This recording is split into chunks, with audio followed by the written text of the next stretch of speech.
वर्षा जी मुंबई से। श्री हरिवंश महाराज जी। महाराज जी, महाराष्ट्र की पारंपरिक कीर्तन भक्ति जो संत तुकाराम जी ने श्री पांडुरंग भगवान को अर्पण की और घर घर में भागवत धर्म पहुंचाया, ये कीर्तन सेवा करने का सौभाग्य प्राप्त हुआ है। महाराज जी, आपका कहना है कि संत तुकाराम जी ने एक अभंग में गाया है, आपने अभंग लिखा है अवधि भूते साम्या ऐसा करके, उसका ज्ञानेश्वर जी की समाधि की प्रदक्षिणा करते हुए संत तुकोबा जी ने देखा कि पीछे खेत में चिड़िया दाना चुग रही थी और तुका जी जब गए वहां तो उनको आते देख सब उड़ गई। वो रोते हुए विट्ठल भगवान को पूछते हैं कि सारे चराचर में आप ही एक समाये हो, तो ये द्वैत कैसा? शिव भगवान ने उनका द्वैत भाव दूर किया और सारे पशु पंक्षियों में वही चैतन्य अनुभव हुआ उनको। गुरुदेव भगवान, ये अद्वैत अनुभूति कैसे प्राप्त हो साधक को, किस चराचर में वही अनुभव में आ जाए?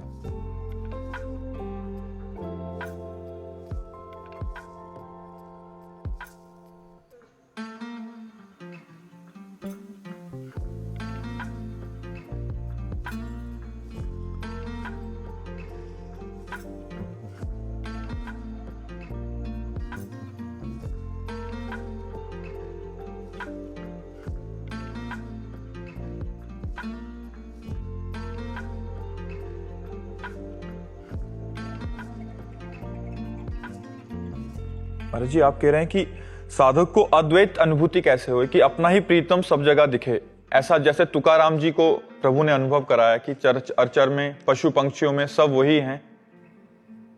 जब साधक निरंतर भगवान का भजन करता है, देखो तुकाराम जी के जीवन में एक प्रधान बात पाई गई है कि कभी एक सेकेंड के लिए भी भगवान से विमुख नहीं होते थे।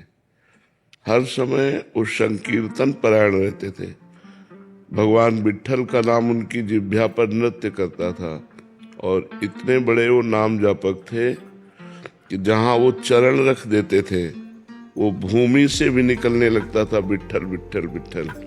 जिस दिशा में होते उस दिशा का भी सूचनात्मक संकेत मिलता, विट्ठल विट्ठल इधर तुकाराम जी हैं, क्योंकि इस दिशा से विट्ठल विट्ठल विट्ठल गूंज आ रही। इतना भगवान में उनका प्रेम था, इतनी तन्मयता थी भगवान में कि वो जड़ चैतन्य सब में भगवान को प्रत्यक्ष रूप में देखना चाहते थे। अंतर्यामी रूप से भगवान है, लेकिन प्रेमी को संतोष नहीं होता। प्रेमी को अंतर्यामी भगवान से प्रेम नहीं होता, उसको प्रगट भगवान से प्रेम होता है, उसे प्रगट भगवान चाहिए। प्रेमी का दिल जो होता है वो केवल भगवान ही जानते हैं, दूसरा नहीं जानता। वो किसी वस्तु व्यक्ति स्थान का प्रेमी नहीं है, वो सर्वलोक महेश्वर भगवान का प्रेमी है। इसलिए उसका चित्त बर्दाश्त नहीं करता कि अब हम पूरा जीवन आपको दिए हैं, आपके लिए हमारा जीवन है, एक एक श्वास आपको अर्पित करते हैं, फिर भी आप पर्दा लगाए। कहीं स्त्री शरीर का पर्दा, कहीं पुरुष शरीर का पर्दा, कहीं पशु पक्षी का पर्दा, ये कब तक चलेगा? उसको बर्दाश्त नहीं होता। जब आप हैं तो आप हैं, आप हमें अनुभव कराइए। क्यों नहीं अनुभव कराते? क्योंकि आप हैं, आप ही चराचर जगत में हैं, तो ये पर्दा कैसा? ये तो भगवान से वो लड़ता है, भगवान से विनय पूर्वक प्रणय कोप में लड़ता। ये क्या है? जब आप ही चराचर जगत रूप में, तो हमारे सामने पर्दा क्यों? क्योंकि मैं आपसे ही प्यार करता हूं। आप ही पर्दा करके रहेंगे तो हमारा जीवन क्या होगा? इसलिए उन महापुरुषों की दृष्टि में जो गीता जी में लिखा है, यो माम पश्यति सर्वत्र सर्वम च मयि पश्यति तस्याहम न प्रणश्यामि सच में न प्रणश्यति। जो मुझे सर्वत्र देखता है, सब में देखता है और सबको मेरे में देखता है, मैं उसके नेत्रों से कभी ओझल नहीं होता और वो मेरे नेत्रों से कभी ओझल नहीं होता। भगवान कह रहे कि मैं उसके सामने सदैव रहता हूं और वो मेरे सामने सदैव रहता है। यो माम पश्यति सर्वत्र सर्वम च मयि पश्यति तस्याहम न प्रणश्यामि सच में न प्रणश्यति। वो मेरे नेत्रों से दूर नहीं रहता मैं उसके नेत्रों से दूर नहीं रहता, क्योंकि प्रेम में दूरी बर्दाश्त नहीं होती। अपने प्यारे को देखे बिना, सुने बिना, छुए बिना, अपने प्यारे से बात किए बिना वो प्रेम कैसा जो जी ले, जब जिया ना जाए, जिए तो जिए कैसे। जब हृदय में ये स्थिति आ जाती है कि जिए तो जिए कैसे, आप पर्दा लगाए बैठे हुए हो माया का, त्रिविध गुणों का, पंच भौतिक शरीरों का, अब मुझसे सहा नहीं जाता। तब भगवान कृपा करके सर्वत्र रूप में जो विराजमान है, जैसे गोस्वामी तुलसीदास जी को दर्शन हुआ, सिए राम में सब जग जानी, सबको देख रहे हैं। ये सब कोई नहीं है, केवल सियाराम ही सियाराम है। पर ये स्थिति जब रात दिन भजन होता है, ये भजन से आती है। जिनका हम भजन करते हैं फिर व्याकुलता पैदा होती है। आज का दिन भी गया, मिले नहीं। आज की रात भी गई, मिले नहीं। फिर आज प्रभात हुआ, मिले नहीं। वो प्रतिपल तड़पने लगता है। उसी तड़पन में अनंत जन्मों के पाप नष्ट हो जाते हैं, अनंत जन्मों के अशुभ संस्कार नष्ट हो जाते हैं। तब भगवान की कृपा दृष्टि से उसके हृदय में दृष्टि जागृत होती है। ये बाहर दृष्टि से दर्शन नहीं होता, इससे माया में दर्शन होता है। जब हृदय के नेत्र खुलते हैं तो वो इन्हीं नेत्रों से देखता है, चराचर जगत में मेरा भगवान समाया हुआ है। एक बार जिसकी दृष्टि श्री भगवान में पड़ गई, फिर उसकी दृष्टि और कुछ देखने लायक नहीं रह जाती। जाको मनमोहन दृष्टि परे, सो तो भयो सावन को आंधरो, सूझे रंग हरे ही हरे। जिसकी दृष्टि में श्याम सुंदर एक बार आ जाते हैं, वो दृष्टि और कुछ देखने लायक नहीं रहती। जैसे सावन में कोई अंधा हो जाए तो चूंकि हरी भरी प्रकृति को देखकर अंधा हुआ था, तो 12 महीना उसको हरा भरा ही नजर आएगा, क्योंकि उसी में अंधा हुआ था। ऐसे ही जड़ चैतन्य कछु नहीं दिखत, जित दिखत तित श्याम खड़े, बिउहल बिकल संभार न तन की, घूमत नैना रूप भरे, जाको मनमोहन दृष्टि परे, सो तो भयो सावन को आंधरो, सूझत रंग हरे ही हरे। करनी अकरनी सब विधि भूले, विधि निषेध सब रहे धरे, नरहरिदास ते भय बावरे, जे यह प्रेम प्रवाह परे। जो भगवत प्रेम प्रवाह में जिनका चित्त पड़ जाता है, जिनकी दृष्टि में एक बार श्याम सुंदर आ जाते हैं, तो जैसे सावन के अंधे को हरा ही हरा सूझता है, ऐसे जड़ चैतन्य कछु नहीं दिखत, जित दिखत तित श्याम खड़े। न जड़ है न चैतन्य है, सच्चिदानंद श्याम है। अभी श्याम नहीं दिखाई दे रहे, जड़ चैतन्य दिखाई दे रहा है, फिर केवल श्याम दिखाई देते हैं। जैसे गोपी जनों को वो कह रहे, जित देखूं तित श्याममयी है। मैं जिधर देखती हूँ उधर श्याम सुंदर ही श्याम सुंदर दिखाई। ये भजन से आता है। जब रात दिन हम भगवान का भजन करते हैं और अपने मन को बचा के रखते हैं कि किसी से प्यार न कर पावे, तो वो तड़पता हुआ हृदय, वो तड़पता हुआ मन जब भगवान में लगता है, तो ऐसे लगता है जैसे बड़े जलाशय को पा करके मछली, जैसे समुद्र को पा करके मछली किलोले करती है। सुखी मीन जहां नीर अगाधा, जिम हरि शरण न एको बाधा, फिर वो आनंद मगन हो जाता है। पर वो निरंतर भजन के प्रभाव से ऐसी स्थिति आती है, वो छोटी मोटी स्थिति नहीं है। सर्वत्र भगवान का अनुभव कर लिया, वो मुक्त पुरुष है, वो परमहंस है, वो जीवन मुक्त पुरुष है। वो लोक के लोक तारने की सामर्थ्य रखता है। वो इतनी सामर्थ्यवान, मम भक्ति युक्तो भुवनम पुनातु, जो मेरी भक्ति से युक्त हो जाता है, वो लोक के लोक को पावन करने की सामर्थ्य रखता है। उमेश जी, श्री हरिवंश महाराज जी। महाराज जी, इस अधम को जगत कभी सच में तो कभी स्वप्नवत लगता है। जब तक आपको सुनता हूं तो मन पूरा श्रद्धा विश्वास से भर जाता है, किंतु सांसारिक व्यवहार में पड़ते ही मन पुनः उस कुचक्कर में फंस जाता है महाराज जी। हाँ, जब हम सांसारिक व्यवहार में जाएं तो भगवान के नाम को अपने साथ रखें। मुख में हो राम नाम, राम तेरे हाथ में, बंदे तू अकेला नहीं, राम तेरे साथ में। नाम है तो तुम अकेले नहीं हो, भगवान तुम्हारे साथ है। तो हम नाम लेकर यदि संसार में प्रवेश करें कार्य में, तो कभी हमारी भक्ति क्षीण नहीं होगी। यदि भगवान को भूल गए और फिर संसार में गए, तब तो फिर माया का प्रभाव हमारे हृदय पर आ ही जाएगा। हनुमान जी जब लंका में प्रवेश करते हैं तो प्रविश नगर कीजय सब काजा और हृदय राख कौशलपुर राजा। हृदय में भगवान राम, और फिर करो जो काम करो। प्रविश नगर कीजय सब काजा हृदय राख कौशलपुर राजा। भगवान का सुमिरन चल रहा है और काम कर रहे हो, इससे बड़ी तपस्या, इससे बड़ा तीर्थयाटन, इससे बड़ा पुण्य, इससे बड़ा भजन नहीं है। काम करते हुए भजन करना। एक होता है माला लेकर बैठकर भजन करना, वो थोड़ा कम पावरफुल है, लेकिन फावड़ा लेकर भजन करना ये बहुत पावरफुल है। एक एक फावड़े में राम राम राम, वो परम पवित्र हो जाता है। आप जो नौकरी पेशा जो भी कर रहे हैं, भगवान का नाम लेते हुए करें, इससे बढ़कर कोई का। हम कहते हैं माला तो सिर्फ गणना के लिए है, भगवत प्राप्ति तो अंदर के सुमिरन से होती है। जहां आप माला नहीं लिए हो, वहां राधा राधा राधा अंदर ही अंदर सुमिरन करो, आपका परम मंगल हो जाएगा। तो संसार में जब हम जाते हैं तो भगवान को भूल जाते हैं। भूलने के कारण ही हम पर माया का प्रभाव पड़ता है।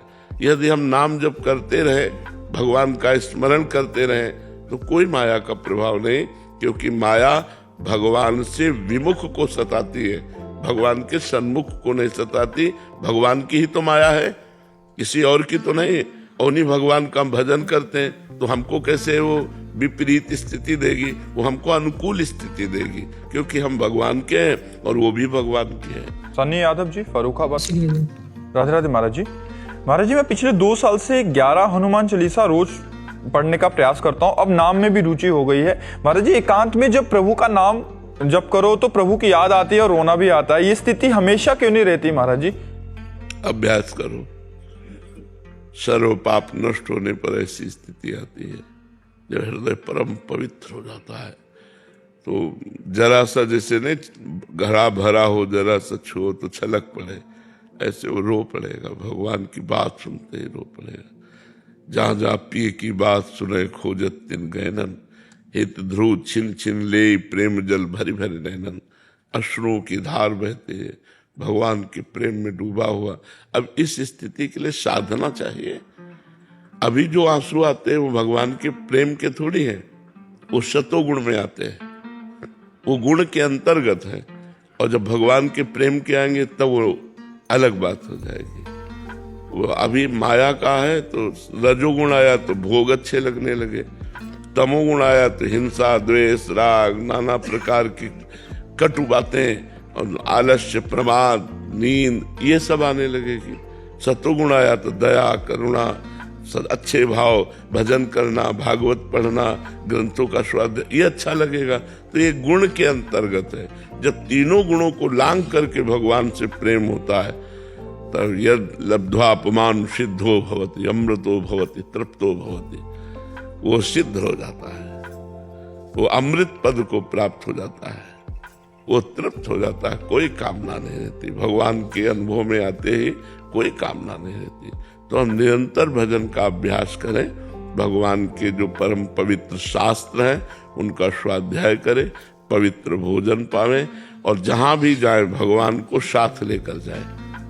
हमारे साथ भगवान है ऐसा अनुभव करें, तो फिर हमारे हृदय में प्रेम ज्ञान वैराग जो चाहो वो सब प्राप्त हो जाएगा। फिर कोई विक्षेप नहीं रहेगा, फिर एक अद्भुत आनंद रहेगा। चारू जी, श्री हरिवंश महाराज जी। महाराज जी, कर्मों में सबसे उत्तम कर्म कौन सा है? जो भगवान को समर्पित किया जाए। यत करोषि, जो भी कर्म है, उत्तम कर्म वही है जो भगवान को समर्पित किया जाए। अब भगवान के समर्पित के लिए हम गलत आचरण थोड़ी समर्पित करेंगे, पाप कर्म थोड़ी भगवान को समर्पित करेंगे। तो शास्त्र सम्मत कर्म जो भगवान को समर्पित कर दिया गया वही सर्वोत्तम कर्म बन गया। तो हर कर्म को भगवान को समर्पित करना है, इसलिए हमें पाप कर्म नहीं करना, अच्छे कर्म करना है, शास्त्र सम्मत कर्म करना है, जिससे हमारा जीवन आनंदमय हो जाए। देखो, लोग गंदे मार्ग में आनंद ढूंढ रहे हैं, शराब पीना, मांस खाना, व्यभिचार करना, अंडा खाना, मछली खाना, जीव जंतुओं को, वो उसमें आनंद खोज रहे हैं। नरक की प्राप्ति होती है, दुर्गति होती है। किसी भी जीव को अगर कष्ट पहुंचाओगे तो लाख गुना बढ़कर कष्ट वो तुम्हें प्राप्त होगा। किसी जीव को सुख पहुंचाओगे तो लाख गुना बढ़कर तुम्हें सुख प्राप्त होगा। इसलिए कभी भी किसी जीव को कष्ट ना पहुंचाना। अच्छे आदमी बनो, अच्छे आचरण करो, दूसरों को सुख पहुंचाओ, भगवान का निरंतर नाम जप करो। जीवन की सार बात यही है। अगर बुरे कर्म करोगे तो भगवान को अर्पित नहीं कर पाओगे। बुरे कर्म का बुरा नतीजा, उसका फल बुरा आएगा। तो सर्वोत्तम कर्म वो है जो किसी को दुख ना पहुंचे, परोपकार, और वो भगवान को समर्पित किया जाए। परहित सरिस धर्म नहीं भाई, दूसरों को सुख पहुंचाने जैसा धर्म नहीं है। हम दूसरों को सुख पहुंचाएं, परोपकार करें, और वो कर्म भगवान को समर्पित करें। अपने लिए सब कर्म करते हैं, लेकिन भगवान के लिए जब वही कर्म किया जाता है, जैसे हम रसोई बना रहे हैं, पेट हमारा ही भरेगा, लेकिन हमारी भावना है भगवान को भोग लगाना। और पवित्र रसोई बना के भगवान को भोग लगाया, फिर प्रसाद पाया, तो सारे दुखों का नाश करके, बुद्धि शुद्ध करके भगवान की भक्ति प्रकाशित कर देगा। भोजन वही, अब तुरंत बनाया और खाने लगे, वही भोजन, भोग लगाया और फिर प्रसाद रूप से पाया, बहुत अंतर हो गया। एक जो है वो दुर्गति कराएगा और एक सदगति कराएगा।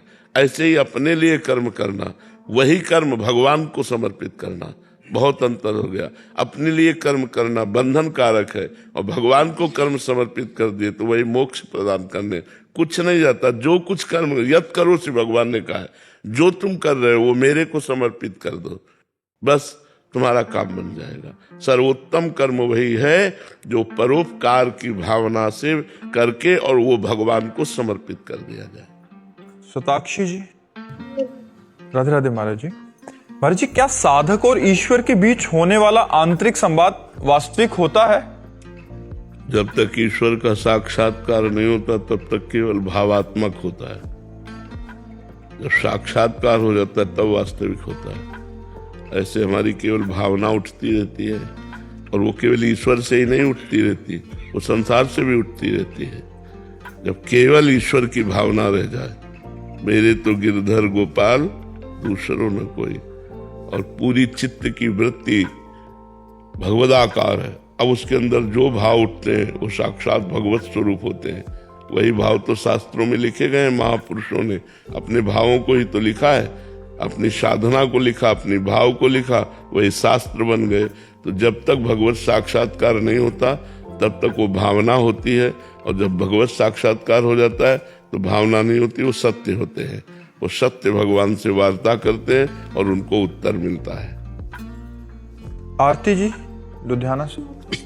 श्री हरिवंश महाराज जी, महाराज जी, हमें कैसे विश्वास हो कि नाम में साक्षात प्रभु विराजमान है? गुरु के वचनों पर, जैसे माँ के वचनों पर हम विश्वास करते हैं। माँ कहती है तुम्हारे पिता है, बिना संशय के हम मान लेते हैं मेरे पिता है।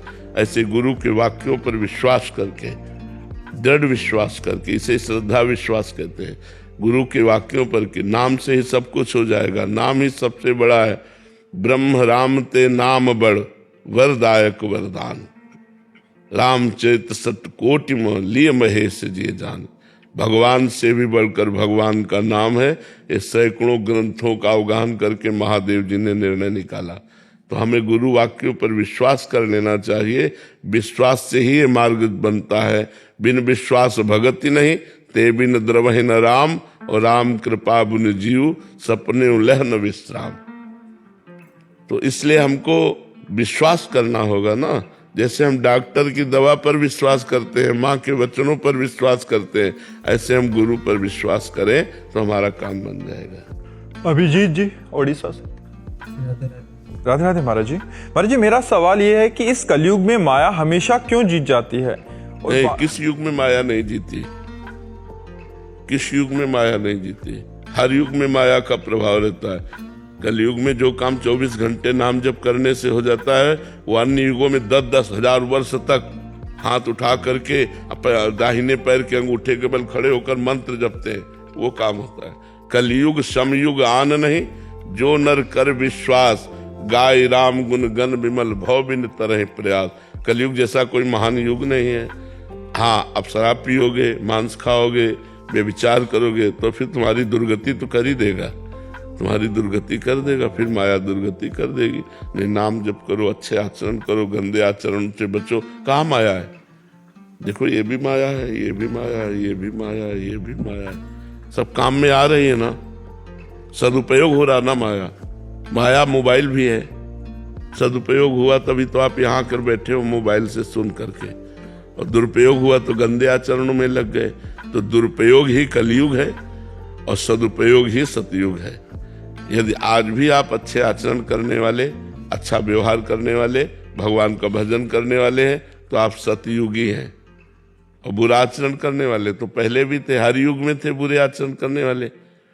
त्रेता में भगवान राम ने मुनियों से पूछा, ये ढेर काहे का है? तो कहा हड्डियों का। तो बोले किनकी हड्डियों का? बोले दंडकारण्य के ऋषि मुनियों को खा खा कर राक्षसों ने हड्डियों के ढेर लगा दिए। भुज उठाए प्रण की निश्चरहीन मैं करूं। भगवान ने भुजा उठाकर प्रण किया कि मैं राक्षसों से हीन कर दूंगा इस भूमि को। तो उस समय इतनी राक्षसी बुद्धि बड़ी थी कि ऋषि मुनियों को खा जाते थे। कलयुग में खाते तो नहीं है ना, त्रेता युग में तो खा जाते थे, आज तो वंदना करते हैं। तो कलयुग के समान महान युग भी नहीं है। यदि अच्छे आचरण किए जाए तो, बुरे आचरण करोगे तो नाश तो हर युग में हो जाता है, तो हर युग में पतन हो जाता है। हाँ, कलयुग में गंदे लोगों की बाहुल्यता होगी, गंदे विचार, गंदे आचरण, गंदा व्यवहार करने वालों की बहुतायत होगी। अच्छे आचरण करने वाले कम पाए जाएंगे। जैसे सतयुग में बुरे आचरण करने वाले कम पाए जाते हैं, त्रेता युग में उससे थोड़ा ज्यादा पाए जाते हैं, द्वापर युग में उससे ज्यादा, कलयुग में तीनों युगों से ज्यादा गंदे आचरण करने वाले पाए जाएंगे। गंदी पसंद होगी। कलयुग में गंदा दिमाग ज्यादा बढ़ता है। अगर गंदे दिमाग को रोक लिया जाए तो सतयुग है, कलयुग कहाँ है? अब बताओ, यहाँ कहाँ कलयुग है? जहाँ बैठे भगवान का धाम है, संत समाज है, भगवत चर्चा है। कलयुग कहाँ? जहाँ गंदे आचरण वही कलयुग है। अगर गंदा आचरण नहीं तो कलयुग है ही नहीं। वनीता जी दिल्ली से। राधे राधे महाराज जी। महाराज जी, समर्पण का वास्तविक स्वरूप क्या है? क्या समर्पण का अर्थ सब कुछ छोड़ देना है या भीतर से? नहीं नहीं नहीं नहीं, छोड़ देना नहीं है। तनुवांग मनोभिर अमलई सोहम तवै वाश्रितः, समझ लेना है, समर्पण को समझना है। जो हम अहम में बैठाले हुए हैं, अपने तन को, अपने धन को, अपने मन को, अपने प्राणों को, ये अहम सहित सोहम तवै वाश्रितः, भगवत आश्रित हो जाना। जब भगवत आश्रित हो जाते हैं तो हमारी भावना बदलती, कुछ छोड़ा नहीं जाता, कुछ छोड़ना नहीं और जोड़ना है। भक्ति जोड़ना सिखाती है, खंडन नहीं, मंडन करना सिखाती है। क्या? नाथ सकल संपदा तुम्हारी, मैं सेवक समेत सुत नारी। ये हो गया आत्मसमर्पण। कुछ छोड़ना नहीं हुआ। नाथ सकल संपदा तुम्हारी, मैं सेवक समेत सुत नारी। ये चौपाई अपने जीवन में उतारनी है कि मैं सेवक हूं, परिवार, सारी संपदा, सारा वैभव हे नाथ आपका है, आप मेरे स्वामी हैं। बस यहाँ आत्मसमर्पण कहलाता है। अपनी ममता अपने शरीर से हटाकर, परिवार से हटाकर प्रभु में समर्पित कर देना। अहंकार धन का, विद्या का, पद का, वैभव का प्रभु के चरणों में समर्पित कर देना। अपनापन केवल प्रभु के चरणों में रहना, ये समर्पण कहलाता है। समर्पण का तात्पर्य घर परिवार छोड़ना नहीं है, उसे भगवान से जोड़ना है। अगर आप भगवान से नहीं जुड़े तो कहीं भी चले जाइए, सर्वत्र माया ही माया है, कहाँ छोड़कर भागेंगे। गो गोचर जहां लघु मनु जाई, सो सब माया जानो भाई। गुफा में भी माया है, हिमालय भी माया है, सर्वत्र माया है। गो गोचर, जहां तक इंद्रियां और जहां तक दिखाई दे रहा है और जहां तक मन जा रहा है, वो सब माया के द्वारा ही रचित है। इसलिए हमें प्रभु से माया को जोड़ना है। ये सब माया ही है। इसे प्रभु से जोड़ना है। प्रभु को जोड़ते ही ये दुख नाश करने वाला प्रभाव खत्म हो जाता है। जैसे जहर ऐसे खाओ तो मार डालेगा, लेकिन वैद्य शोध कर दे तो वही हमारे रोगों का नाश कर देता है। ऐसे ही हम स्वयं माया के जब भोक्ता बनते हैं तो हमारा नाश हो जाता है, और जब हम प्रभु को अर्पित करके प्रसाद स्वरूप पाते हैं तो वही हमारा सर्व मंगल करने वाला बन जाता है। इसलिए प्रभु से जोड़ने का नाम आत्मसमर्पण है, छोड़ने का नाम नहीं है। क्या छोड़ोगे? कहाँ भाग के जाओगे? हम कहे एक भी स्थान बताओ जहां माया ना हो। एक भी स्थान, सर्वत्र माया है, सर्वत्र माया। यहां से लेके आप ब्रह्म स्तंभ पर्यंतम सर्वम मायामयम जगत, यहां से लेकर ब्रह्मलोक तक माया है। कहां भागोगे? भागना नहीं है, भगवान से जुड़ना है। जहां हो, जिस परिस्थिति में हो, जैसे भी हो, आप भगवान के योग्य हो। आप अपने मन को, तन को, प्राणों को भगवान को आत्मसमर्पण करके जुड़िए, मन को जोड़िए। इसी जोड़ने का नाम भक्ति है। छोड़कर कहां जाओगे? कहां छोड़कर जाओगे? कुछ छोड़ना नहीं। जो कुछ मिले सब भगवान से जोड़ देना है। देखो चक्रवर्ती सम्राट अम्बरीश जी जैसे महान भक्त कि दुर्वासा जी उनकी समानता नहीं कर सके। जो वलकल की लंगोटी लगाते थे, दूब का रस पीते थे, वो महात्मा भी उस चक्रवर्ती सम्राट अम्बरीश जी की समानता नहीं कर सके, क्योंकि उन्होंने सब कुछ भगवान से जोड़ा। तो दुर्वासा जी ने अहम से जोड़ा। ऐसे क्रोध करना, मैं को पुष्ट किया तपस्या से, तभी तो अहंकारवश वो कृत्या उत्पन्न कर दी। तो भगवान के भक्त के पीछे भगवान का रक्षा कवच रहता है, ये किसी को पता नहीं था। जो ही अम्बरीश जी के सामने दुर्वासा जी ने कृत्या उत्पन्न की, भगवान का सुदर्शन चक्र तुरंत उनको पीछा करने लगा। क्यों? क्योंकि दुर्वासा के हर वस्तु, व्यक्ति, स्थान, सब कुछ मैं में जुड़ा हुआ है, और अम्बरीश जी का सब कुछ भगवान से जुड़ा हुआ है। अंतर इतना हुआ, एक तपस्वी मैं और एक भगवान का शरणागत। तो अम्बरीश जी चक्रवर्ती सम्राट होते हुए भी सर्व समर्पण, दुर्वासा जी वलकल की लंगोटी लगा के दूब का रस पीने पर भी सर्व समर्पण नहीं, अहम पुष्टता, ये खेल दिखाया इस चरित्र में। इसलिए उपासक को छोड़कर भागना नहीं है, उपासक को भगवान से जुड़ना है। जो जहां हो वही भगवान से जुड़ जाओ, तुम्हारा मंगल हो जाएगा। जुड़ने का नाम आत्मसमर्पण है। अहम त्याग का नाम आत्मसमर्पण है। अपनापन भगवान से हो जाना समर्पण है। निखार जी, राधे राधे महाराज जी। महाराज जी, अगर आत्मा का मिलन एक दिन परमात्मा में ही होना है तो परमात्मा ने आत्मा को अपने से अलग कर सृष्टि का निर्माण क्यों कर दिया? परमात्मा ने अलग सृष्टि का निर्माण नहीं किया। अभी आपने शास्त्रों का स्वाध्याय नहीं किया, इसलिए ऐसा अज्ञान जनित प्रश्न करते हैं। एकोहम बहुश्यामा, मैं एक बहुत रूपों में हो जाऊं, वही परमात्मा संकल्प करके वेद ऐसा कहता है, एकोहम बहुश्यामा, मैं एक बहुत रूपों में हो जाऊं। वही परमात्मा 84 लाख योनियों के रूप में अपने आप को प्रकट कर दिया। वो अपने आप से अपने आप की रचना करता है, अपने आप से अपने आप का पालन करता है, और अपने आप से अपने आप का संहार की लीला करता है। वो किसी दूसरे के साथ नहीं, कोई दूसरा है ही नहीं। जब सृष्टि नहीं थी तो केवल भगवान थे, जब सृष्टि नहीं रहेगी तो केवल भगवान रहेंगे। तो मध्य में केवल भगवान ही भगवान है। तुम्हारा भी स्वरूप भगवत स्वरूप है, लेकिन आप अपने शरीर को मान देने के कारण, अहंकार के कारण आप स्त्री मानते हैं, आप पुरुष मानते हैं, आप अच्छा मानते हैं, आप बुरा मानते हैं, लेकिन आत्मस्वरूप भगवान को नहीं पहचानते। वो अंदर बैठे हुए हैं, वही है आत्मा, वही भगवान है। आत्मा और परमात्मा में भेद नहीं। जो आत्मा है वही परमात्मा है, जो परमात्मा है वही आत्मा है। जब जान जाओगे तो सोई जाने जेहि देहु जनाई, और जानत तुम्हें हो जाई। भगवान जिसको जना देते हैं वो भगवत स्वरूप हो जाता है, वो भगवान का स्वरूप हो जाता है। क्यों? क्योंकि भगवान का स्वरूप था, भगवान का स्वरूप है, भगवान का स्वरूप रहेगा। भगवान ने फंसाया नहीं, हमने अपने को भगवान से अलग मान लिया है। इसीलिए जुड़ना है, जुड़ना ही भक्ति है। जब हम भगवान से जुड़ेंगे तो हमारा ये भ्रम नष्ट हो जाएगा कि मैं और भगवान दो हैं। दिखाई देगा केवल भगवान ही भगवान है, ऐसा अनुभव होगा। अनिल चौहान जी, राधे राधे महाराज जी। महाराज जी, भजन, नाम और वाणी जी पर दृढ़ और अखंड निष्ठा कैसे बना पाए? गुरु चरणों पर विशेष श्रद्धा, गुरु प्रदत्त साधना में तभी प्रीति होती है जब गुरु चरणों पर श्रद्धा हो। ध्यान मूलम गुरु मूर्ति। अगर गुरु में अश्रद्धा हो जाए तो किसी साधन में प्रीति हो ही नहीं सकती। न नाम जब चलेगा, न वाणी गायन होगा, न भगवान की सेवा होगी। आप प्रगट देख लीजिए। और गुरु पर प्रबल श्रद्धा हो तो नाम, वाणी और भगवान की सेवा ये स्वाभाविक बनने लगेगी।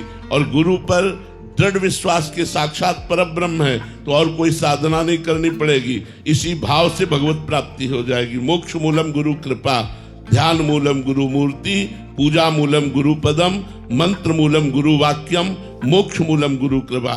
साधन पे प्रीति तभी होगी जब गुरु पर प्रबल श्रद्धा होगी।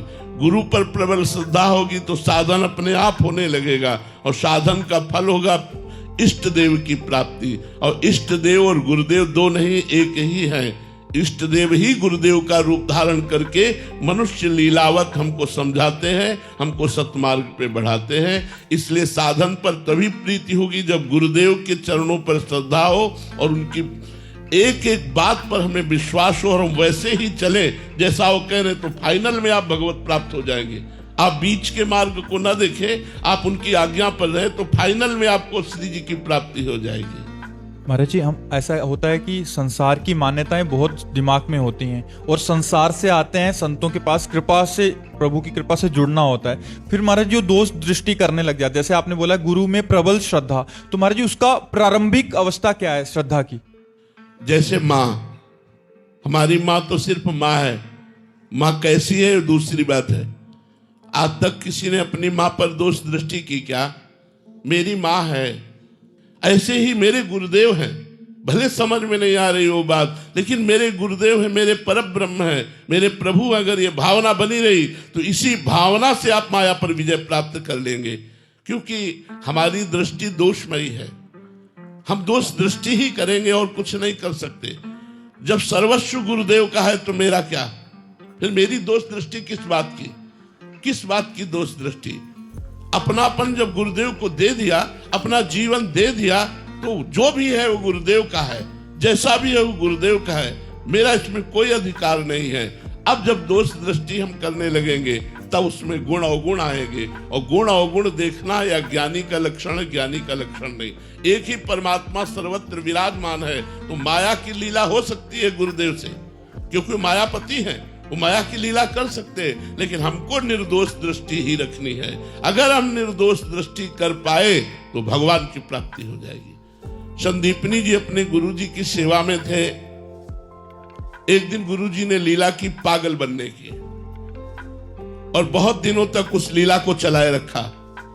अंजलि में मूत्र लेते और फेंक देते शिष्यों के ऊपर, थूक देते, ईंट मारते, पत्थर मारते, गालियां देते, सब उन्माद अवस्था वाले कार्य करते।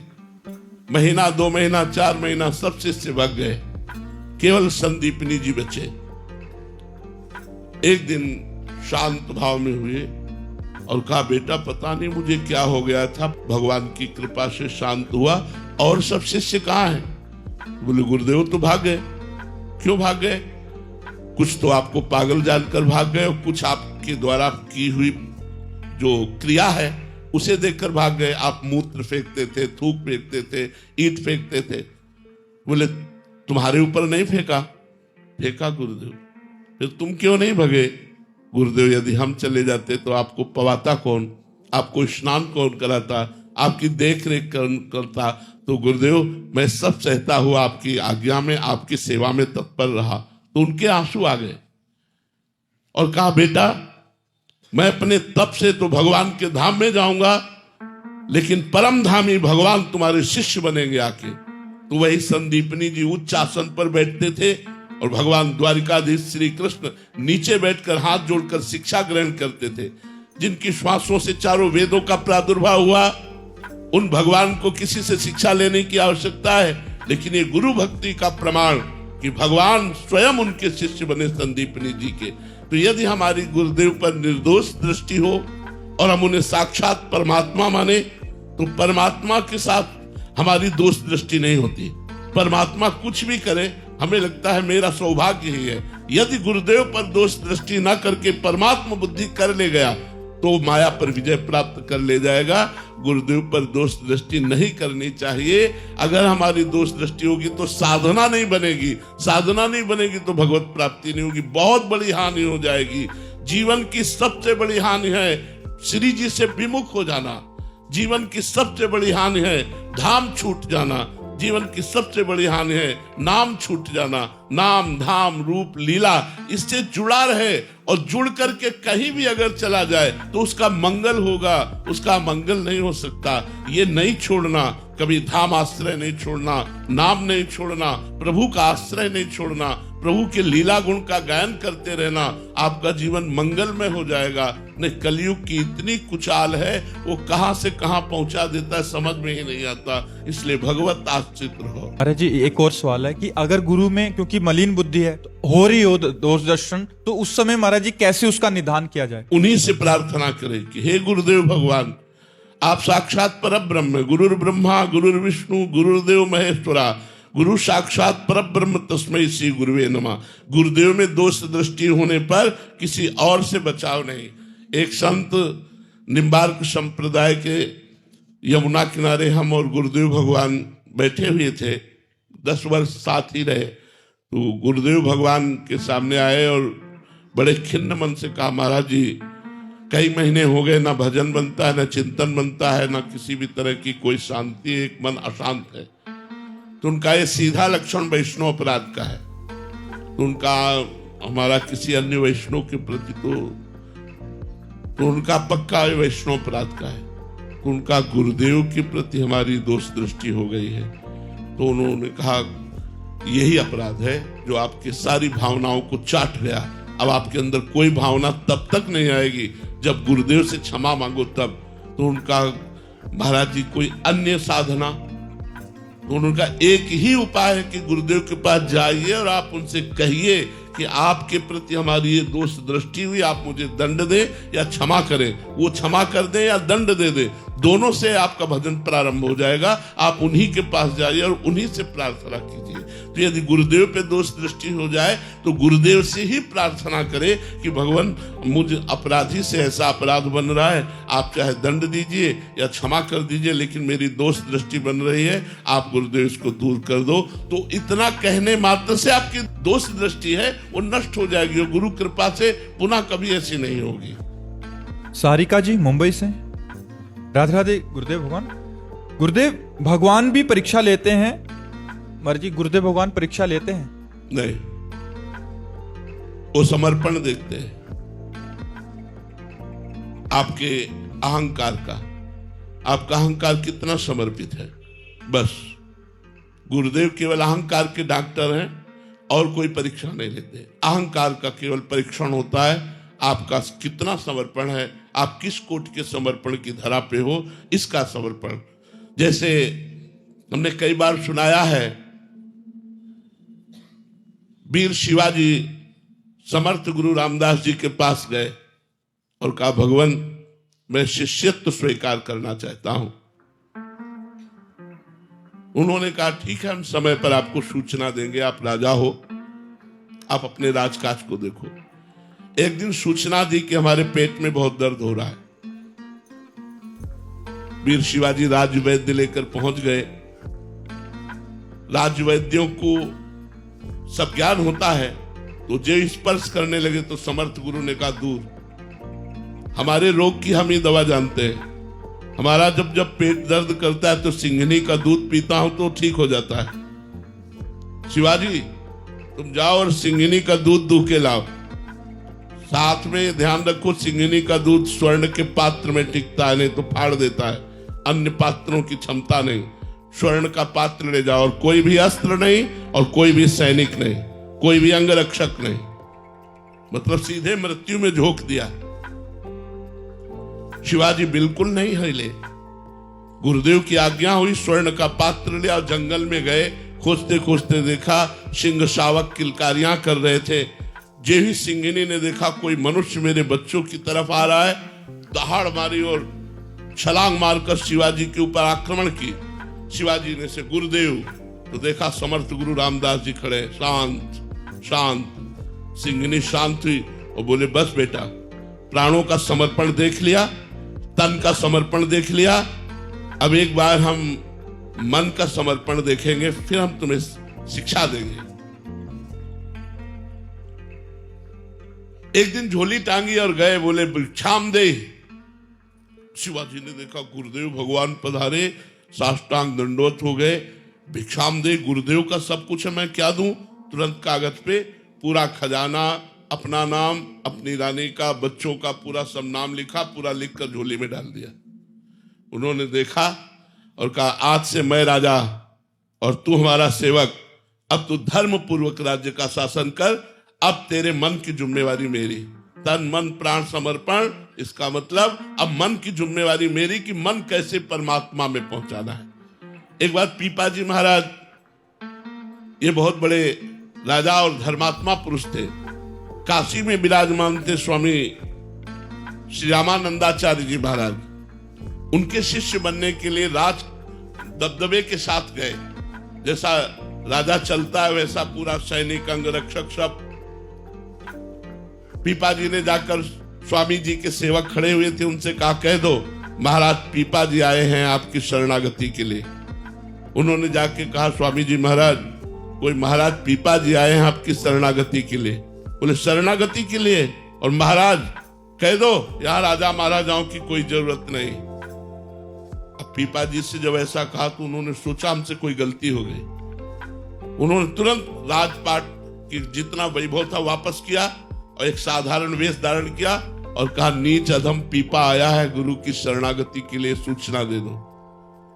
स्वामी जी के पास गए और कहा कि नीच अधम पीपा आया है आपकी शरणागति के लिए। स्वामी जी आप, रामानंदाचार्य जी ने कहा, खड़े खड़े क्या करता है? वो सामने कुआं, उसमें गिर के मर जाए। पीपा जी को आदेश हुआ, सामने कुआं, उसमें गिर जाइए जाकर, स्वामी जी का आदेश है। तुरंत चल दिए। अब सेवक बताते जा रहे, स्वामी जी बिल्कुल नजदीक कुएं के पहुंच चुके, रोक लीजिए। ए रुक जाओ। स्वामी जी बुलाया और बोले, पहली आज्ञा में राजपाट धन अहंकार समर्पित, दूसरी आज्ञा में तन और प्राण समर्पित, तीसरे के लिए मैं स्वयं तुम्हारे दरवाजे आऊंगा, उसको पूर्ण कर दूंगा। तीसरे में स्वयं स्वामी जी महाराज गनगौड़ गए जहां के राजा थे और जाकर उनको वेश दिया और सदा सदा के लिए भगवान के मार्ग के पथिक बन गए। तो गुरु समर्पण देखता है, परीक्षा नहीं लेता। ये परीक्षा नहीं है, ये समर्पण है कि जिस तन मन प्राण से हम भगवान को प्राप्त करना चाहते हैं वो तन मन प्राण गुरुदेव को दिया कि नहीं। गुरुदेव एक कुम्हार है, शिष्य मिट्टी है। जैसे मिट्टी को रौंद करके कहीं छोटा सा भी अहंकार का कंकड़ ना रह जाए, ऐसे कुम्हार रौंदता है। अगर कंकड़ रह गया तो वहीं से बर्तन लीक करेगा, वहीं से पानी निकलेगा। तो कुम्हार मिट्टी को कूट कूट करके एकदम मैदा कर देता है, कोई भी कंकड़ न रह जाए। फिर उसको गीला करके रौंदता है, फिर उसको चाक पे चढ़ाता है और जो बनाता है वो पात्र बनाता है। वही पात्र जब परिपक्व हो जाता है तो उसे धूप में सेकता है, धूप के बाद अग्नि में तपाता है, अग्नि में परिपक्व हो जाने के बाद बाजार में खुला बेचता है, इतने रुपए का है। ऐसे ही शिष्य रूपी मिट्टी जब गुरुदेव के पास जाती है तो उसके अहंकार को रौंदा जाता है। अहंकार अगर इतने में ही तो सब भाग जाते हैं। अहंकार जहां रौंदा गया, इसलिए गोस्वामी तुलसीदास जी ने कहा है, गुरुपद पंकज सेवा तीसरी भक्ति अमान, मान रहित होकर बिल्कुल गुरुदेव के बन के। जैसे ये वस्त्र है, इसे पैरों में बांधे या खोपड़ी में बांधे या ओढ़े, ये कुछ कहेगा नहीं क्योंकि मेरा है। ऐसे ही अपना जब गुरुदेव का पूर्ण समर्पण, तो कोई प्रश्न नहीं गुरुदेव से, बस ऐसे समर्पित, तो भगवान आगे खड़े हैं क्योंकि भगवान देख रहे हैं और उनके द्वारा रचा विधान है। क्योंकि भगवान को समर्पित गुरुदेव, अब उनके द्वारा जो चेष्टा होगी वो मात्र भगवान का रचा हुआ विधान है। उस विधान को यदि हम मान लेते हैं तो भगवान की अपार कृपा का अनुभव। महाराज जी, इसमें एक और प्रश्न है, बहुतों का ये प्रश्न होगा क्योंकि किन्हीं को ही प्रकट सानिध्य का सौभाग्य मिला है, बट उनका समर्पण का परीक्षा कैसे होती है महाराज जी, जो दूर रह रहे हैं? जहां गुरुदेव के भाव में हम मगन रहते हैं, तो जब हमारे सामने प्रतिकूलता आती तो आता है, गुरुदेव ने कहा है इसमें मुझे संभल के चलना है, इस प्रतिकूलता में टूटना नहीं, श्री जी का स्मरण नहीं छोड़ना, अन्य का आश्रय नहीं लेना। वो गुरुदेव की कृपा से आई हुई प्रतिकूलता वो हमारे समर्पण के भाव की परीक्षा ले रही, तो हमको वहां सावधान रहना चाहिए। अगर हमारे सामने कोई गलत क्रिया आ रही है और उसके लिए हमारा मन राजी हो रहा है, तो हमको उससे बचने की चेष्टा करनी चाहिए जिसका गुरु ने निषेध किया है। क्योंकि हर समय गुरुमंत्र आपके पास है, तो गुरुदेव आपके मस्तिष्क में ही विराजमान है, गुरुदेव आपके हृदय में विराजमान है। प्रगट में सानिध्य मिलना बड़ा दुर्लभ है। हम मानते हैं, उसका सम्मान करते हैं कि जो अंग सेवा करते हैं, जो वस्त्र सेवा करते हैं, जो भोजन सेवा करते हैं, जो गुरुदेव की माता की तरह दुलार करते हैं, रात दिन उनकी परिचर्या में लगे हुए, वो तो साक्षात श्री जी की सेवा में लगे हुए हैं, गुरुदेव और श्री जी दोनों। लेकिन जो गुरु की शरणागति स्वीकार करके हजारों कोस दूर रहकर गुरु की आज्ञा का पालन करते हैं, वो कम नहीं है। जो उनको भगवत प्राप्ति होगी वही उसको भगवत प्राप्ति होगी, भगवत प्राप्ति में अंतर नहीं होगा।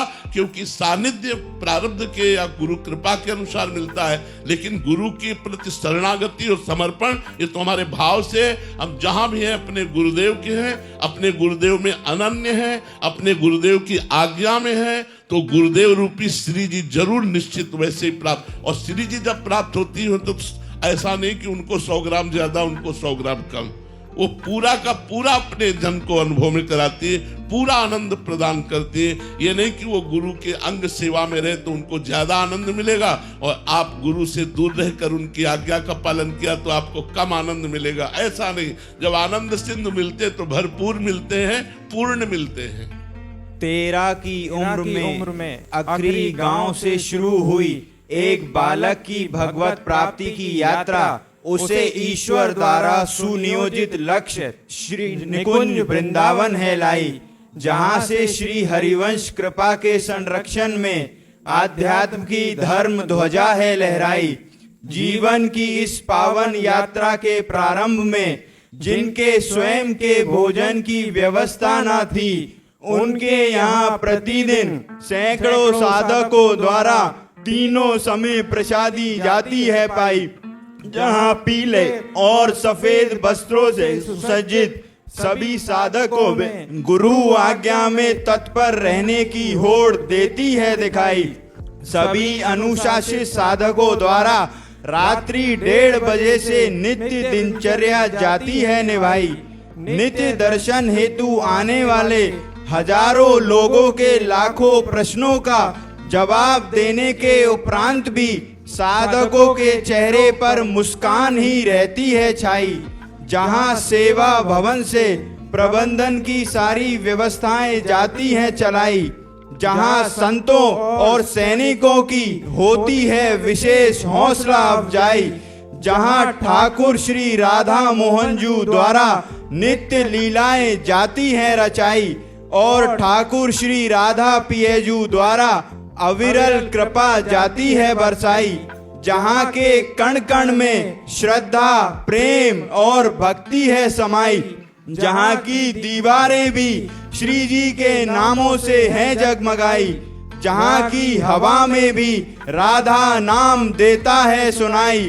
प्रभु से ज्यादा महिमा उनके नाम की है, ये बात सबको जहाँ से जाती है समझाई। जहाँ शारीरिक कष्टों से परे संत रूप को गरजते हुए देखा जाता है, वो कुटिया श्री राधा वल्लभ कुंज कुटीर जाती है बुलाई। जहाँ ईश्वर के होने का प्रमाण साक्षात देता है दिखाई, वृंदावन में स्थित यह पावन भूमि श्री राधा केली कुंज है कहलाई, श्री राधा केली कुंज है कहलाई। और फिर एक बार संत रूप में साक्षात श्री जी कृपा बरसाने मुझ अधम को स्वयं के समक्ष खींच लाई, मुझ अधम को स्वयं के समक्ष खींच लाई। राधा वल्लभ श्री हरिवंश।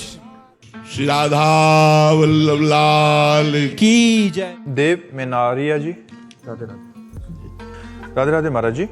महाराज जी मैं एक फिल्म अभिनेता और निर्माता हूँ। महाराज जी मैं सनातन धर्म और संस्कृति के कौन से कार्य करूँ जिससे आने वाली युवा पीढ़ी को प्रेरणा मिले फिल्मों के माध्यम से अपने धर्म और संस्कृति को। हाँ, वैसे जो फिल्मों में गंदे दृश्य दिखाए जाते हैं संतों की निंदा की जाती है और धर्म विरुद्ध शिक्षाएं दी जाती हैं, उनको आप ना करें तो बहुत अच्छा रहेगा। जैसे पीछे कोई फिल्म बनी थी लेकिन उसमें हस्त मैथुन को बुरा नहीं कहा गया था। तो अब जैसे क्या है कि हमारी नवीन पीढ़ी देख रही है और उस बात को गलत कहा नहीं गया और उनको इस बात को पता नहीं कि इसमें हमारे जीवन की कितनी बड़ी हानि हो जाएगी, और वो दिन में 2-2 बार, 3-3 बार, 4-4 बार करने लगे और वो अपनी जीवनी शक्ति का नाश होने से स्मृति खराब, शरीर में दर्द होना, उत्साहहीन हो जाना, मतलब चिड़चिड़ा स्वभाव हो जाना, किसी से जरा में लड़ पड़ना, ये सब लक्षण उसमें प्रकट हो जाते हैं। अब ऐसी फिल्म से हमारी नई पीढ़ी की हानि होती है, उनकी विचारधाराएं दूषित होती है। अब फिल्म में मनोरंजन परोसना तो अच्छी बात है, लेकिन उसको इतना गंदे स्वरूप से परोसना कि अश्लीलता हमारी समाज में फैले, ये भी ठीक नहीं है। जैसे नकली नोट और असली नोट होता है, ऐसे ही असली संत और नकली संत भी होते हैं। तो नकली संतों को अगर आपने दिखाया तो 1-2 असली संतों को भी आप दिखाओ। तो मुझे लगता है कि हम लोग ऐसी फिल्म का निर्माण करें जिससे हमारे देश में देखने वालों के प्रति जो भावनाएं हैं उनको हम देखकर ऐसा बनाएं वो राष्ट्रभक्त हों। राष्ट्रभक्ति, भगवान की भक्ति, माता पिता की भक्ति, समाज में परोपकार और श्रद्धा और विश्वास और अश्लीलता का नाश, संयम, नियम, ये धारण करें जिससे उनको पता चले कि संयम क्या चीज होती है। अश्लीलताएं तो बहुत परोसी गई हैं जिससे समाज बहुत भ्रष्ट होता चला जाता है। हम जो देखते हैं, जो सुनते हैं, वही हमारा मनन होता है। देख के कैसा लगता है कि राष्ट्र के प्रति अपनी जान को कुर्बान कर दे, लगता है कि नहीं लगता कि अपने राष्ट्र के प्रति, अपने देश के प्रति, अपने धर्म के प्रति हमारा कोई गला उड़ाड़ दे, एकदम आवेश आता है कि अगर हमें जरूरत पड़े तो हमारे कोई गला उड़ा दे तो भी हम अपने धर्म में नहीं झुकेंगे। देखकर एक आवेश आता है। हमारा धर्म के प्रति, हमारा राष्ट्र के प्रति, हमारा समाज के प्रति भाव अच्छा उतरे। हम माताओं बहनों को केवल भोग दृष्टि से न देखें, पूज्य दृष्टि से देखें। ऐसे हमें लगता है अगर फिल्म बनाई जाए तो फिल्म बनाना भी सार्थक होगा। जैसे बहुत मेहनत करके रामानंद सागर ने बनाया तो उनका नाम चिरजीवी रहेगा। जब हम रामायण देखेंगे तो हमारी भावनाएं कितनी पवित्र हो जाती है। जब हम महाभारत देखते हैं, आज तक ऐसी दूसरी महाभारत नहीं हुई। और जैसी रामानंद सागर जी ने रामायण रची, अद्वितीय रची, बहुत अद्वितीय रची, मतलब ऐसा लग रहा है कि हम साक्षात राम जी के काल में ही बैठ करके लीला देख रहे हैं। और जिस समय रामायण प्रसारित हुई थी उस समय पूरा भारत बंद हो जाता था। नहीं बोल, टीवी वाला जो घर होता था वो परेशान हो जाता था। गांव में टीवी होती नहीं थी, 1-2 टीवी होती थी और पूरा का पूरा गांव उमड़ करके बूढ़े सब खेत के काम बंद करके सब वहां जाते। और अगर बिजली चली गई तो ऐसा लगता था कि यार प्राण निकल गए। यह है फिल्म निर्माता की तपस्या, यह फिल्म निर्माता की योग्यता कि वो हर रामायण से बिल्कुल शास्त्र सम्मत ऐसी रामायण बनाई कि लोकप्रिय हो गई। इतनी श्रद्धा लोगों की हुई कि जो सीताराम बने हुए थे उनकी फोटो विराजमान। हमें लगता है हमारी फिल्म निर्माता होने का, फिल्म निर्माण करने का उद्देश्य जगत को सही रास्ते पर चलाना, मनोरंजन भी कराना, सही रास्ते पर चलाना और राष्ट्रभक्त बनाना, भगवत भक्त बनाना, संयम नियम सिखाना, ये तो अच्छा रहेगा। और जहाँ गंदी बातें परोसी जाती है, अब वो गंदी बात जब देख रहे हैं तो अपने को भी करने का मन में उत्साह आएगा। शराब पी रहे हैं, बेविचार कर रहे हैं, गंदी हरकत कर रहे हैं, वही हमारे दिमाग में भर रही, वही समाज में कर रहे हैं। जी, जब प्रधान लक्ष्य धन हो जाएगा तो यही उसमें ये देखा जाएगा कि किसमें ज्यादा लोगों की रुचि है। तो स्वाभाविक मन की रुचि गंदे आचरणों में है, तो इसलिए ज्यादा व्यूज उसी में है, उसी को देखने वाले हैं। जब प्रधान बुद्धि धन में, अगर ये देश निर्माण और देशों को उजागर करने के लिए अपने आचरणों के द्वारा, तो ये बहुत कम लोगों में निर्माता और निर्देशक या जो भी अभिनेता या जो नहीं, भी नए बच्चे हैं, अगर ये लोग चाहेंगे तो आगे चलकर बहुत अच्छे निर्माता बन सकते हैं। जी, मैं अभी अहिल्याबाई होलकर जी के ऊपर फिल्म बना रहा हूँ जी। हाँ, जिन्होंने भारत में मंदिरों का निर्माण किया था। जी जी जी। तो आप आशीर्वाद देंगे तो मैं। हाँ, बिल्कुल बिल्कुल बिल्कुल। और अच्छे से अच्छे शास्त्रों के पॉइंट ढूंढिए। हमारे शास्त्रों में बहुत सी कथाएं हैं, बहुत से पावन चरित्र हैं, उन चरित्रों को दिखाइए। हाँ, उनको फिल्म रूप से दिखाइए तो हमारा समाज सुधरे, हमारे समाज को आनंद प्राप्त हो। जब आप मेहनत करेंगे ना और खूब भगवान से जुड़े रहेंगे तो आप जो करेंगे वो बहुत अच्छा होगा। हम गुरुजी ऐसे सनातन के रास्ते पे जुड़ते तो फिल्म लाइन हमें कम सपोर्ट करती है थोड़ा। अब हाँ, हम भगवत रास्ते पे चल रहे हैं, हाँ, सनातन को आगे बढ़ा रहे तो पीछे कुछ लोग ऐसे होते हैं जो हमें विरोध। हाँ, बिल्कुल बिल्कुल बिल्कुल, ये हम आपका बात मानते हैं, लेकिन भगवान सपोर्ट में सब लोग विरोध में तो अगर हमारे भगवान सपोर्ट में तो संसार क्या हमारा बिगाड़ लेगा। बाल न बांका कर सके चाहे जग बैरी हो, सीम की चाप सके को तासु, बड़ रखवार रमापति जासु। भगवान जिसका रक्षक है, भगवान जिसका सहायक है, उसका कोई बाल बांका नहीं कर सकता। ठीक है।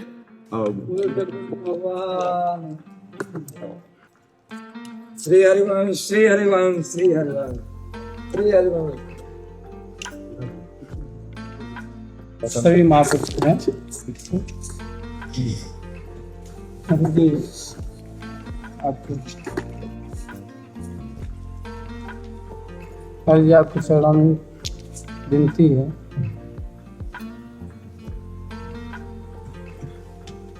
जैसे गुरु करे जान के पानी पिए छान के, तो कुछ अपने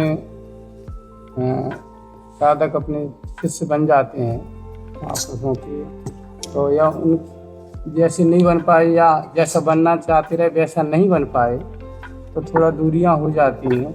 उस समय में शिष्य का कैसे कल्याण का मार्ग प्रशस्त हो, अथवा कुछ सकामक लोग महापुरुष का ही वेश धारण करके उनकी प्रतिष्ठा कामना आदि उनके शिष्य प्रशस्त बन जाते हैं। और उस समय में ऐसे महापुरुष या गुरुजन लोग पद पे हैं, उनका कैसे कल्याण का मार्ग प्रशस्त। जो पहली बात तो जिन्होंने अपने गुरु को साक्षात परब्रह्म माना वही शिष्य है, और तो ढोंग है, नाटक है, पाखंड है। गुरुदेव परब्रह्म परमात्मा सिर्फ मेरे लिए मनुष्याकार रूप धारण करके वो आए हैं कृपा करके। जो हमारे अंदर ये भाव हो, वो स्वामी जी करे, बंदों गुरुपद कंज कृपा सिंधु नर रूप हरि महामोह तम पुंज जास वचन रव कर निकर। जिनके वचनों के प्रकाश से अज्ञान अंधकार का नाश हो जाता है, वो कृपा सिंधु भगवान श्री हरि, जगत गुरु भगवान श्री हरि ही हमारे गुरुदेव के रूप में आए हैं। ये दृढ़ विश्वास होना चाहिए। किंचन मात्र भी गुरुदेव में मनुष्य बुद्धि, साधक बुद्धि या संत बुद्धि नहीं होनी चाहिए। गुरुदेव में साक्षात परब्रह्म बुद्धि होनी चाहिए। और जो सकाम भाव से गुरुदेव के चरणों का आश्रय लेते हैं, हम उनकी भी वंदना करते हैं। पर वो गुरु को परब्रह्म मानकर अपनी कामनाओं की पूर्ति सिर्फ गुरु से करना चाहते हैं, उनका तो कल्याण हो जाएगा। और जो गुरु की आज्ञा का उल्लंघन करके और गुरु जैसा वेश धारण करके और अपने को पुजवाने और प्रतिष्ठा पाने लगे, उनका रास्ता दूसरा हो जाता है। वो गुरु अवज्ञा के कारण अपराध करते हैं और अपराध के कारण वो नरकगामी होते हैं। वो भगवान की कृपा का पात्र नहीं बन सकते, क्योंकि गुरुदेव की आज्ञा का पालन हम सकाम भाव से कर रहे हैं तो हमारी कामनाओं की भी पूर्ति हो जाएगी और निष्कामता भी आ जाएगी। क्योंकि गुरु तत्व कृपालु है, तो हमारी सकामता को पूर्ण या नष्ट करके, दोनों भावों में जैसा उचित समझेगा, पूर्ण या नष्ट करके हमको उठा देगा और ऐसी भूमिका पर ला देगा जहां से भोगों की रुचि अरुचि में बदल जाएगी। गुरु कृपा, हम सब सकामता से ही गुरु के चरणों में लगते हैं, लेकिन गुरु की अवज्ञा करके, वो गुरु जैसा वेश धारण करके और अपने को गुरु साबित करके अन्य शिष्यों को, अन्य भूले हुए प्राणियों को अपनी तरफ आकर्षित करके और अपनी वासनाओं की पूर्ति करना, ऐसे लोग नरक में जाते हैं। और जो ऐसे लोगों का अनुसरण करते हैं वो भी नरकगामी होते हैं। क्योंकि गुरु बहुत समझ करके करना चाहिए। गुरु हमें काम क्रोध लोभ मोह मद मत्सर से उठाता है। क्योंकि भगवान उसी के हृदय में प्रकाशित होते हैं। काम क्रोध मद मान न मोहा, लोभ न क्षोभ राग नहीं द्रोहा, जिनके कपट दम्भ नहीं माया, तिनके हृदय बसो रघुराया। तो भगवान वहां प्रकाशित होते हैं जहां चाह मिट गई, कामना मिट गई, वासना मिट गई, वहां भगवान प्रकाशित होते हैं। तो गुरु अपने शिष्य के हृदय में भगवत तत्व का प्रकाश करने के लिए ही सब साधनाएं बताता है। लेकिन अहंकार बर्दाश्त नहीं कर पाता गुरु के द्वारा दी हुई कृपा, जो प्रतिकूलता रूपी कृपा है उसको बर्दाश्त नहीं कर पाता। अगर बर्दाश्त कर ले तो सारे दोष नष्ट हो जाएं, वो भाग पड़ता है, उनकी अवहेलना करके भाग पड़ता है और मनमानी आचरण करके भ्रष्ट होकर फिर जगत से और जगदीश से दोनों से वो चला जाता है। जगत में भी निंदा हुई और जगदीश का आश्रय छूट गया तो वो नष्ट भ्रष्ट हो जाता है। गुरु में भी दोष बुद्धि देखने लगते। हाँ, जब तक हम गुरु अवज्ञा नहीं करेंगे तब तक हमारा नाश नहीं हो सकता। भले हम कामी हैं, भले हम क्रोधी हैं, भले हम लोभी हैं, अंदर दोष है पर हम गुरु अवज्ञा नहीं कर रहे तो एक दिन वो निर्दोष दृष्टि हो जाएगी। क्योंकि गुरु और प्रभु का स्वभाव एक जैसा होता है। गुरुदेव और मतलब जो शरीर हो जाते लोग कहते हैं गुरु दूसरा बदलना चाहिए, लेकिन गुरु बदलना चाहिए नहीं। गुरु बदलने वाली चीज होती है क्या? गुरु तो बदलने वाले बोलते हैं बोले गुरु जी नहीं रहे, हमारे गुरु जी है, गुरु मंत्र तो वही रहता है। बिल्कुल, गुरु जी नहीं रहे तो गुरु का उपदेश और गुरु का नाम, गुरु का मंत्र बदलने की जरूरत क्या है? गुरु नहीं बदलना, कृपा एक अनुभव की बात। हाँ, गुरु कृपा से ही सब बात बनती है। हाँ, एक बात इसमें थोड़ा सा देखना है कि क्लास बाय क्लास, जैसे हमारे 5 के क्लास में गुरु दूसरा रूप धारण किए थे, अब 6 के क्लास में दूसरा रूप धारण किए, 7 के क्लास में दूसरा रूप धारण किए हुए हैं। गुरु ही है, वही है, उनका रूप बदल जाता है।